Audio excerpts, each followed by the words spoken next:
a signé contrat, a super mbongo ya contrat, artiste a évité. CG a évité, manager et artiste a évité. Dadimo la percevoir mbongo ya contrat. Tant que batona ba yepo ba yosa la publicité. Ndé de comprendre que Dadimo la signé qui contrat et artiste a dit que non, ngai na ba date wana na ozalate, moyen na beta concert wana ezalate. Ndé ba bengi Dadimo la comment yo signé contrat, CG a évité. Artiste a évité, mais au percevoir un peu de jambongo, tu peux pas ça la publicité. Dadimo la azumbongo, on a ça accord, il y a artiste. Moutouma va finir papa na yo, Moutouma va finir maman, Moutouma va finir le robandeko. Au traîner na poani, au tambour na ndeni, au zanae, au lingae. Afinga papa na aboti afinga maman na aboti yo afinga la mwasi na obana na yo tongo midi pourquoi afinga musala na yo a créer ba problème lukuta o traîner na ndeni quelque part parce que to tala pe ba paramètres to ko suspendre pe pona yango mais to suspendre pona yango te.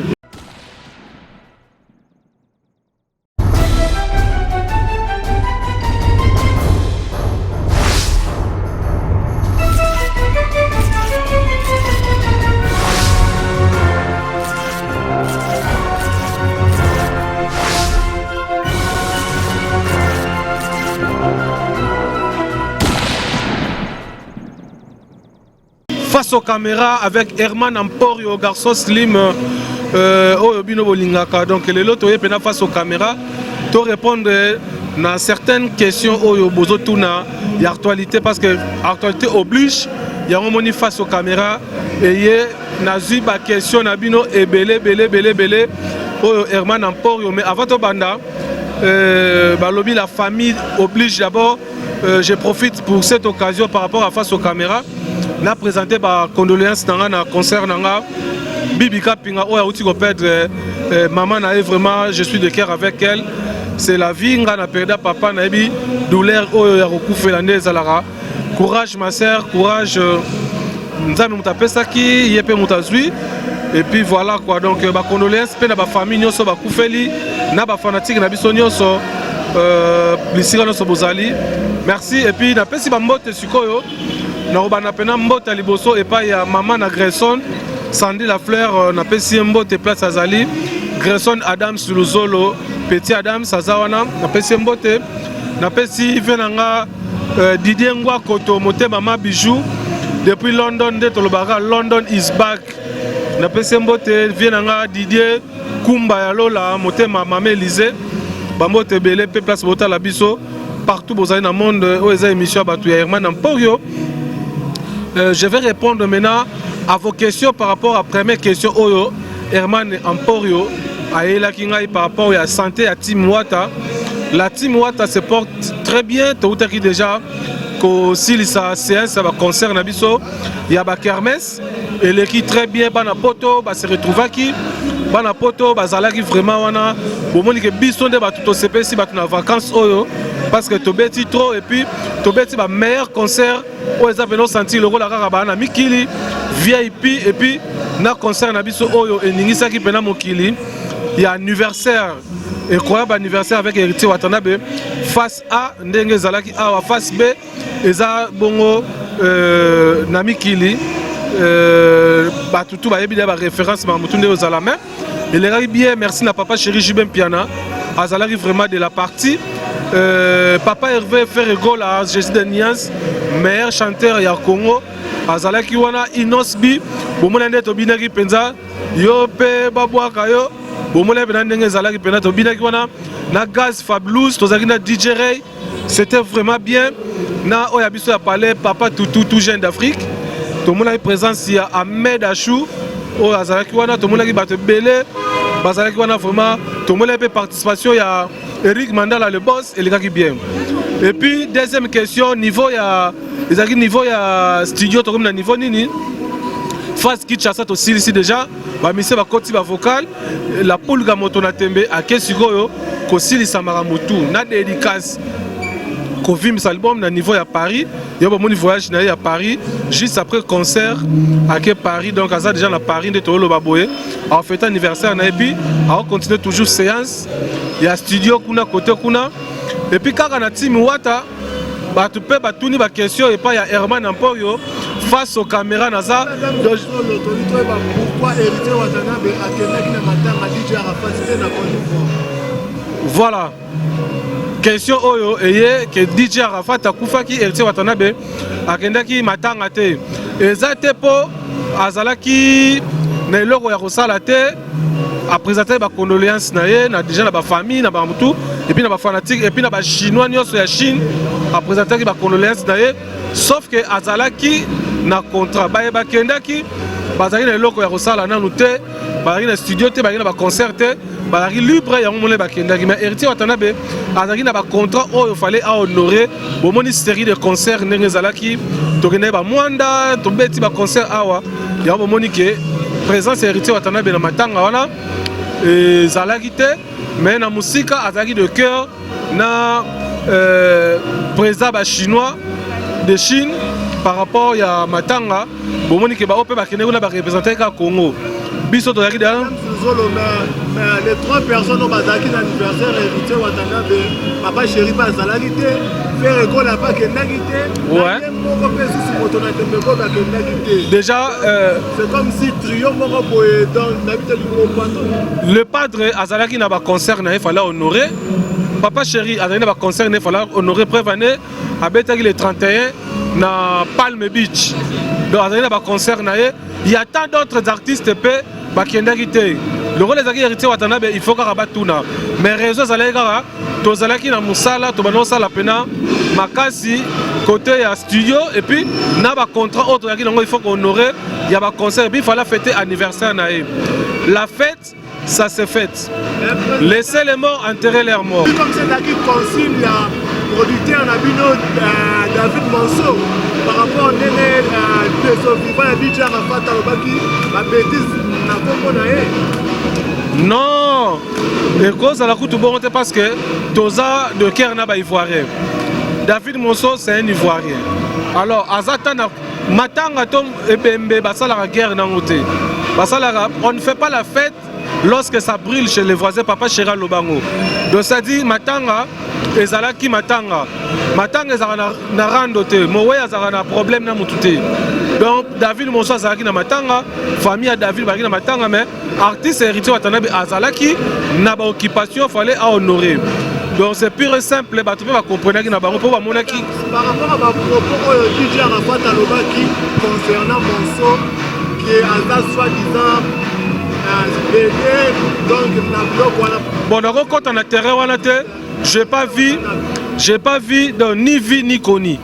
Na ebi na ngote na ko répondre na na stade wana te ba question c'est belé faut to répondre bango baza ba ivoirien il sait comment ba se gérer ndeti biso pe na Congo to ebi ndenge to se gérer ka donc wana za problème na bango na yebi yango te dans za pe wana te pona comprendre to na yo kango to na luka pe na répondre ngo donc ba fanatique bo limbisa nga côté kuna biso to ba congolais affaire ba nigérien les affaires ba nigérien affaire ba ivoirien les affaires ba biso ba congolais to gérer ma biso voilà. Et pourquoi quand retour il y a Francis Dibaya et Samida na non, Francis Dibaya azala na biso a travailler à l'étranger mais azala musala na ye po ezamboka na ye aroya kin quand il veut soki amoni ka roya lelo aye so pas moni fala zela rozela donc retour na ye et tomber que aye lelo rien à voir ezapé na problème te aye na ye voilà ouais Herman Amporio awa toza face aux caméras il faut to loba makambo oyo eza sincère je pense que ngai na travaillaka na team wata nyonso na sala rezaka contrôler ko bandana CG na biso Charlie Rubenga donc tina o passer na émission oyo ayebi ke na o passer na émission tant que tuni question ya suspension ya Dadi Mola normalement je ne pouvais pas répondre à la question, mais le relation tuninga yango, il faut naïe bisabatu, vérité parce que la TV, Dadi Mola est bien suspendu au sein du groupe Team Wata suspension na eza indéterminée te, suspension na eza pour quelques semaines. Alors ba dire oyo ezolobama vis-à-vis ya suspension na ye oyo bato ba précédé ndenge lobi ke bato balekaki ba précédé baloba yango avant biso toloba yango bayebi pourquoi ba précédé koloba baoluka actualité bazoluka badiembela na ba actualité na ba kombo ya batu na musique ya batu yango moni ba précédé kosala émission biso batu to suspendre ye na ndenge na biso toleki na TVT et puis tokolekela yango mpe na TVT po toloba makambo ya suspension ya Daddy Mola ndenge bango balobeli yango nde bino boyokeli yango eza faux. Si bako comprendre suspension ya Daddy Mola, je salue Daddy Mola là où il est, mon frère, famille, tout ça comme mon gobi qui pas à l'uzolo, hein, frère nanga, nazolo baboye. Daddy Mola est suspendu au sein du groupe Team Wata pour quelques semaines, juste parce que a dépassé qui kaba limite il y a fonctionnaire au sein du groupe Team Wata.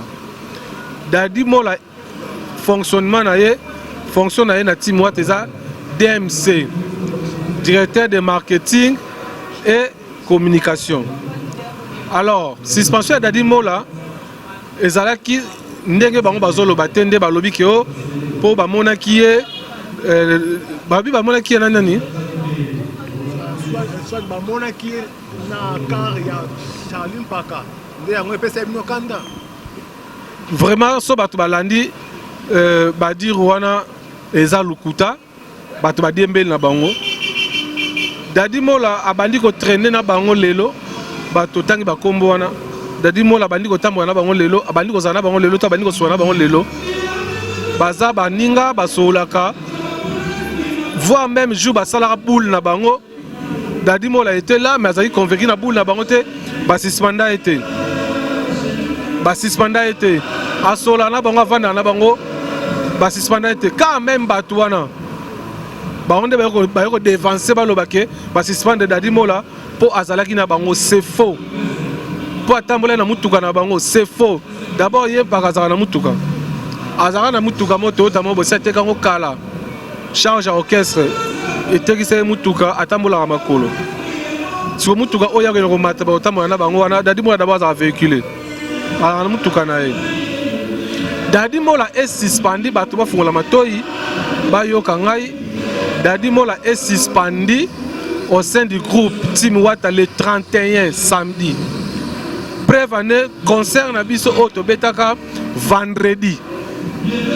Daddy Mola zalaki balbeti li solo ke Daddy Mola bamona kiye na mutuka ya bato wana dimanche na émission, n'est-ce pas? Émission ya dimanche biso to beti sikoyo concert vendredi ba suspendre te ba ko suspendre Daddy Mola samedi. Prévenez na concert na biso ya vendredi. Daddy Mola était là na anniversaire à Goga bato batala ba image eza na YouTube bamonaki Daddy Mola soki ezalaki pona mutuka amataki vendredi c'est que faut pas suspendre lundi mardi mercredi jeudi, n'est-ce pas? Ba suspendre te pourquoi ba ko suspendre Daddy Mola samedi parce que Daddy Mola a dépassé ba limite ya fonction na ye akendaki ko signer contrat oyo eza musala na été musala oyo CG na manager ya artiste bakoki kosala. Daddy Mola asalaki yango akende kozwa contrat ya concert moko ya kermesse moko de la place totanga kombo te mpona ba raison privée. Daddy Mola azwi mbongo wana sans accord ya artiste azalaki na programme déjà fallait voyager akende Paris mpona ba finition album. Date bato wana ya concert batiaki le 7 oyo eti watanabi abeta concert le 7. Or le 7 ezalaki déjà bouclé voyage artiste a signé contrat azwi mpe mbongo ya contrat artiste ayebi te CG ayebi te manager ya artiste ayebi te. Daddy Mola apercevoir mbongo ya contrat ntango bato wana baye mpo baya kosala publicité nde toyo comprendre que Daddy Mola signaki contrat et artiste ayebi simoke non ngai na badate wana na ozala te moyen na beta concert wana ezala te nde babengi Daddy Mola comment yo signé contrat CG ayebi te artiste ayebité mais au percevoir peu déjà mbongo bato pe bayeba ça la publicité dadi mo la zui mbongo ya bato wana azong ici par rapport il y a problème wana nde sikoyo administration lobi que non le seul muta signer un contrat donc c'est ça CG muta chara signature le rôle ayeba ki en tête dadi mo la sali des passages il y a limite il y a ba fonction na ye nde ba suspendre samedi il y a un dimanche dans concert il y a Palm Beach à Zalagité et situation est juste pour quelques semaines mais nde ba to ba lobake na bango ba tunde ba lobike ba suspendre ye po ba monaki ye na mutuka ya tsongolo pakala c'est faux donc et puis si j'ai dadi mo les a ya orchestre les a TVT suspension na ye eza pe indéterminité eza na délai na eza pour quelques semaines eza rapport bazong c'est car na fonction na ye dadi mo la est le porte-parole du groupe et de l'artiste eza chargé ya directeur ya marketing et communication DMC ya orchestre voilà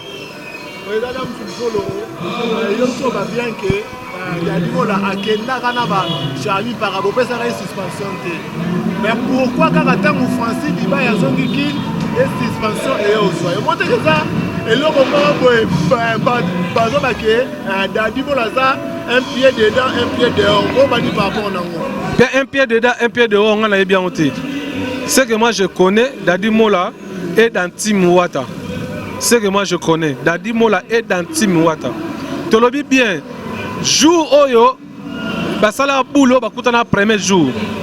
Si Dadi Mola était là, c'était par ignorance, ça y est bagité. Avant de aller à master, bakutani, c'est tout.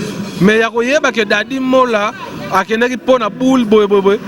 Le rôle appelle toi que ça pour la boule té. Au moins qu'il y a une suspension, c'est normal. Ceux qui coûtent ouana va suspendre été.